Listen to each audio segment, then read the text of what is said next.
À l'heure d'aujourd'hui, le nationalisme est mal vu, et pour cause, est-il réellement un danger ou bien une solution pour un pays libre? C'est ce que nous allons voir.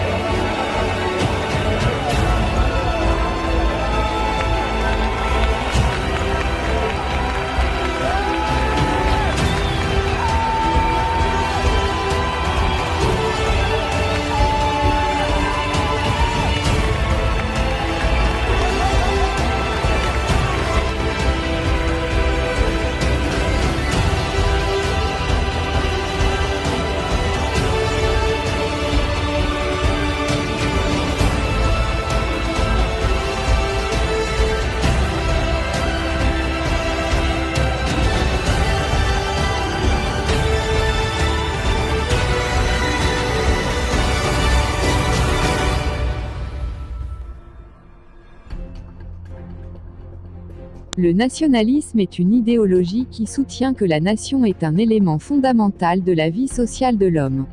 Il considère comme des valeurs fondamentales le bien-être de la nation, la préservation de son identité ethnique, son prestige, son indépendance à tous les niveaux.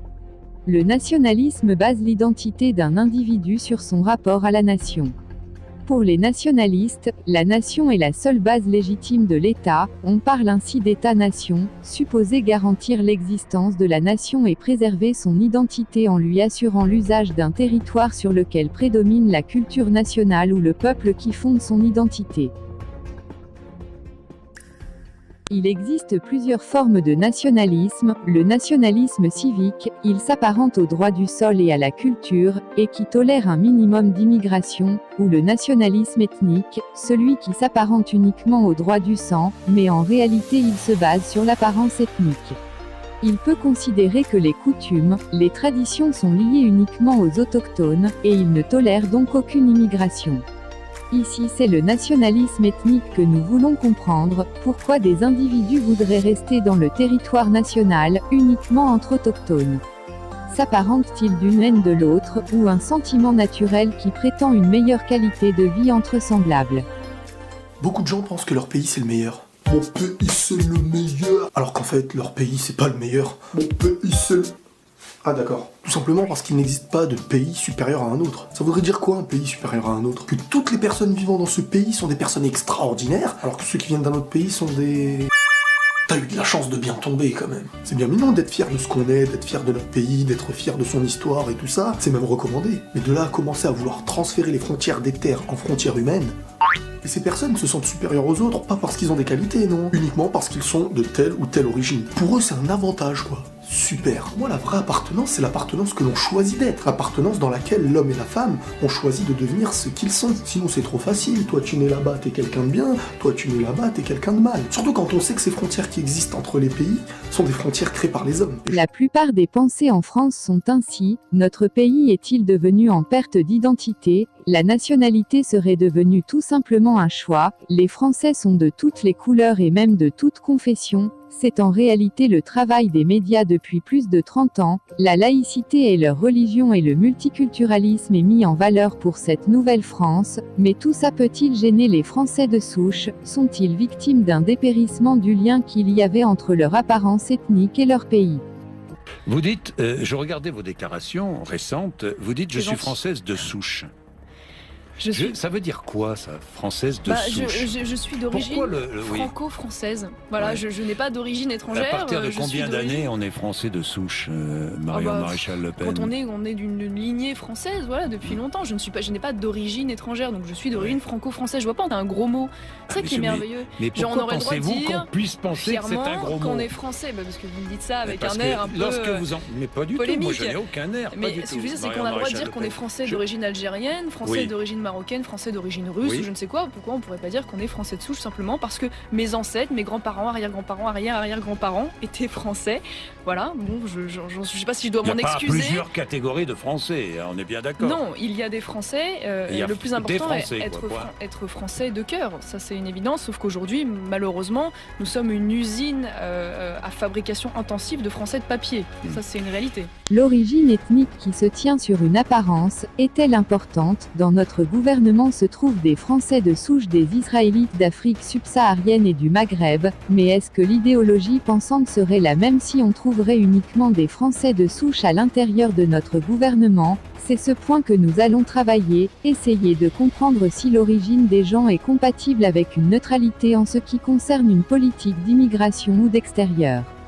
Une personne qui aurait des origines extérieures du pays d'accueil, est-il favorable qu'il acquiert des postes dans le gouvernement ?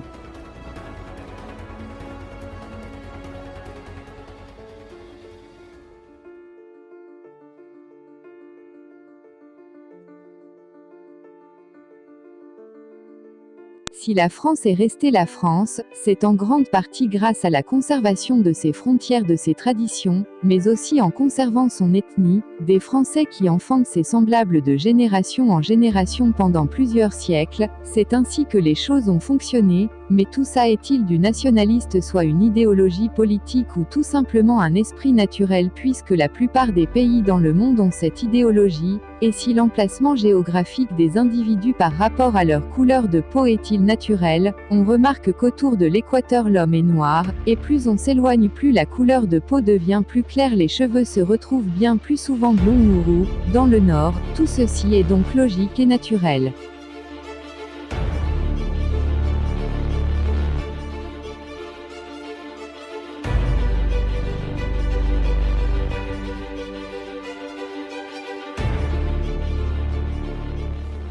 La géographie culturelle étudie les idéologies, les croyances, les pratiques culturelles des populations ou civilisations, mais surtout les liens qui unissent population et paysage, ce qui fait le lien entre ces deux univers.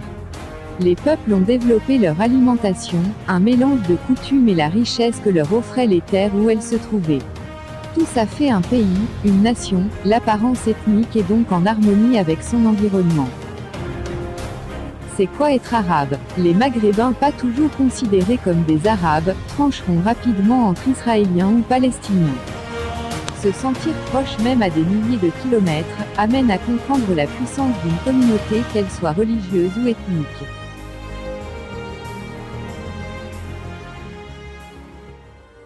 La société multiculturelle que la France est en train de vivre, est un leurre de vérité. Chaque personne au plus profond de soi, sait très bien quelle origine est en lui, et le revendiquera. La gauche et la droite ultra-laïcard s'acharnent à promouvoir une France multiethnique sans répit.